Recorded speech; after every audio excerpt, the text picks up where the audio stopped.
In the heart of Africa, a name is not just a label, it is a map. It is a history. In Shona culture, your totem, your mitupo, is the thread that connects you to the dawn of creation. It defines your identity, your spirituality, and your clan's very soul. Welcome to the epic journey of the Shumba Totem.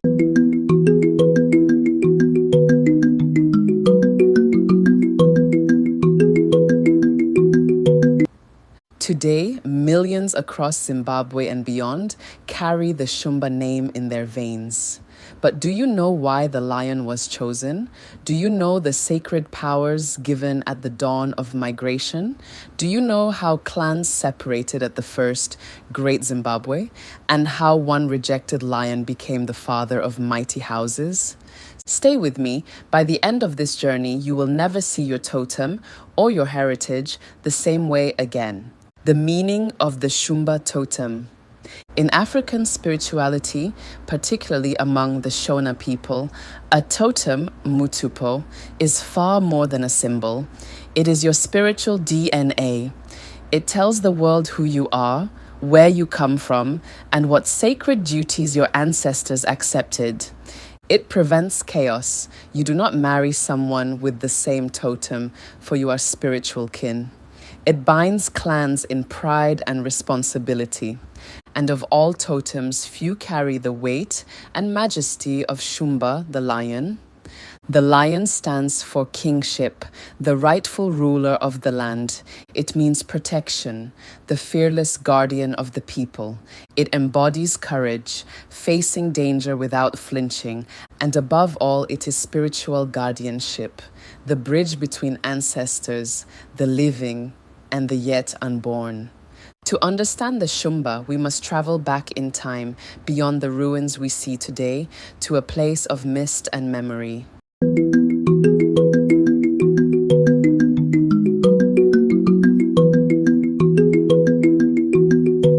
Our story begins in Guruuswa, the legendary land of tall grasses, far to the north, the cradle of the Shona peoples.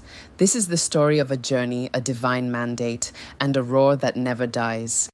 The journey from Guruuswa, Tovera, gives powers to the sacred animals. Picture it, a great migration begins. The people leave Guruuswa under divine guidance. Leading them is a figure of immense spiritual power, Tovera. As the people prepared to migrate from Guruuswa, they were led by the great patriarch, Tovera. Tovera knew the road ahead would be long and the world would be dangerous. To ensure the survival of his people, Tovera calls forth 3 sacred beings and assigns them eternal responsibilities. 3 beings were chosen. The bird was given the heights to watch the skies. The monkey was given the agility to guard the forests. But it was the lion, the Shumba, who was called to the front. B, the role of the lion. The lion's duty was the heaviest. It was not just a physical protector, but a spiritual one. He said, "You shall protect the kings, you shall protect the people, you shall guard the sacred leadership of this nation." But Tovera added a layer of mystery. He spoke of the white lion, the Mhondoro. The white lion was rare and powerful, became known as the guardian of both the living and the dead. A spiritual messenger walking between worlds, carrying prayers to ancestors and bringing back blessings. C, becoming Shumba Mbizi. Over time, as the migration continued, the lion became deeply linked with Mbizi, the zebra, creating Shumba Mbizi. Shumba stood for the iron-willed royalty and kingship. Mbizi reflected the sacred movement, the wisdom, and the specific identity of the clan. It was a declaration: we are the leaders who move with purpose. We are the royalty that protects the land.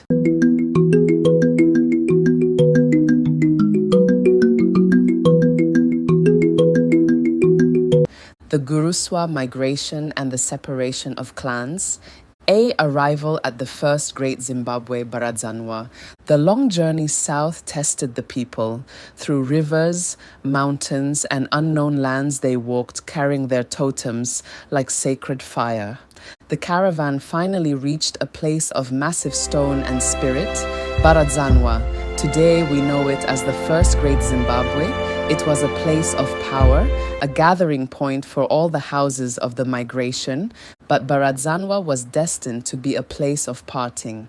The clans had become so numerous that they could no longer walk a single path. A major turning point had arrived, clan dispersion. Some groups moved toward the misty mountains of Manyika. Others stayed to build the towering walls of the great Zimbabwe we know today. As they spread, they created different clan identities, but they all carried the same seed, the ancestry of Guruuswa. Some headed toward the lands of the Manyika, others toward the mighty great Zimbabwe we know today. Still others spread across what is now Zimbabwe and neighboring regions. Though paths diverged, the common ancestry from Guruuswa remained in their blood and praise poetry. The Shumba Mbizi represents the ultimate expression of kinship. It is the perfect balance. The lion brings the raw power, the protection, and the fearlessness, while the zebra brings beauty, justice, and community order. When a clan claimed the identity of Shumba Mbizi, they were declaring to the world, we are not just warriors, we are royalty, we are the ultimate rulers.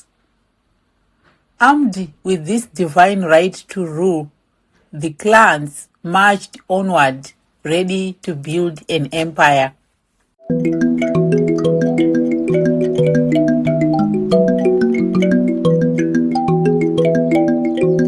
Baradzanwa literally means the place of parting, or the place where we separated. The clans had grown too large. The land could no longer support all the sons of the great ancestors in one place. And so, under the stars, at the first great Zimbabwe, a monumental decision was made. They had to cross paths. They had to spread out to conquer and settle the vast lands between the Zambezi and the Limpopo rivers. Brothers embraced for the last time. Families wept. Warriors raised their spears in a final salute. From Baradzanwa, the great bloodline split. Some groups marched east into the misty mountains of Manyika. Others pushed further south to establish the second grand-tier Great Zimbabwe, the magnificent stone city whose ruins still stand today as a testament to their genius. The Shumba people were scattering, planting the seeds of royalty across the land.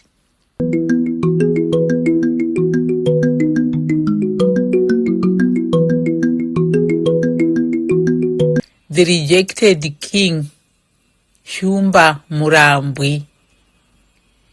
But where there is royalty, there is rivalry. And where there are brothers, there is jealousy. This brings us to one of the most dramatic chapters in the history of the lion totem, the rise of Shumba Murambwi. To understand the Shumba Murambwi, we must speak the name of a great patriarch, Tavengegweyi. Tavengegweyi.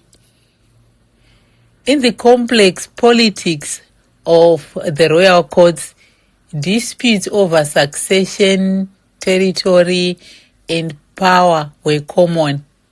For reasons hidden deep in the mist of time, Tavengegweyi and his lineage were pushed away. They were cast out from the inner circle of the ruling elite. Because of this bitter separation, they took on a new identity, Murambwi. In the Shona language, Murambwi means the rejected one. But do not let the name fool you. Being rejected did not make them weak, it made them dangerous. A lion pushed out of the pride does not lay down and die. It builds a new empire. Tavengegweyi harnessed the pain of rejection and turned it into legendary strength. From his bloodline came mighty sons and formidable leaders who would carve their own names into the earth. Listen to the roll call of these great ancestors. Chainda, Nguwo, Sinamano, Nematukununu, Nyakunhuwa, and Nezvigaro. These men were not just names, they were pillars of a new dynasty. Each of them carried the fierce, independent spirit of the Shumba Murambwi. They were the rejected lions who became kings of their own domains.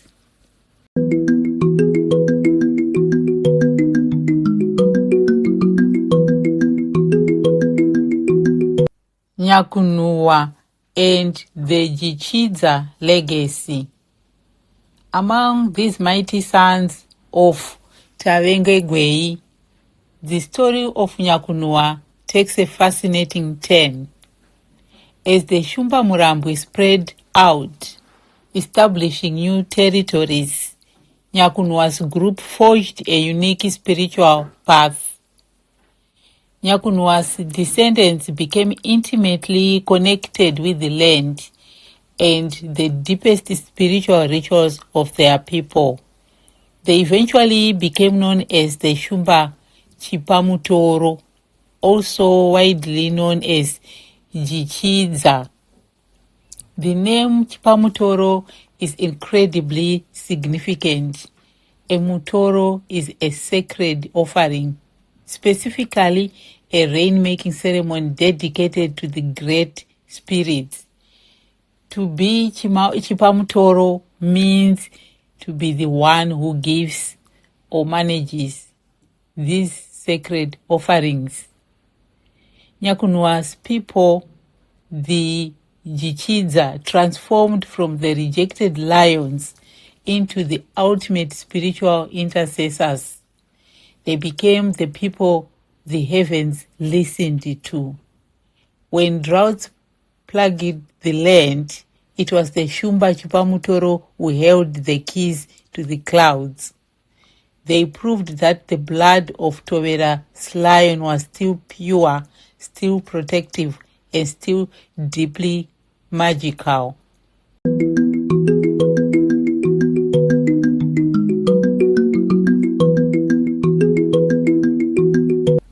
From the mythical tall grasses of Guruuswa to the sacred covenant with Tovera, from the protective white lions to the royal balance of the Shumba Mbizi, from the tears of parting at Baradzanwa to the fierce independence of Tavengegweyi's Shumba Murambwi, and finally to the spiritual mastery of Nyakunhuwa and the Jichidza.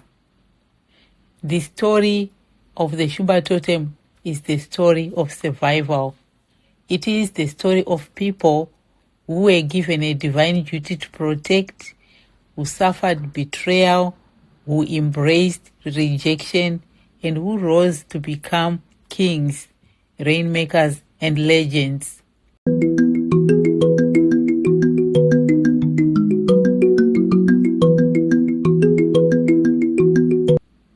If your totem is Shumba, you are not just walking through life, you are walking with the spirits of Chainda, Nguwo, Sinamano, and Tavengegweyi. You carry the roll of the ancestors in your veins. Protect your people, lead with grace of the Mbizi, and never forget where you came from. Thank you for watching this deep dive into the history of the Shumba Totem.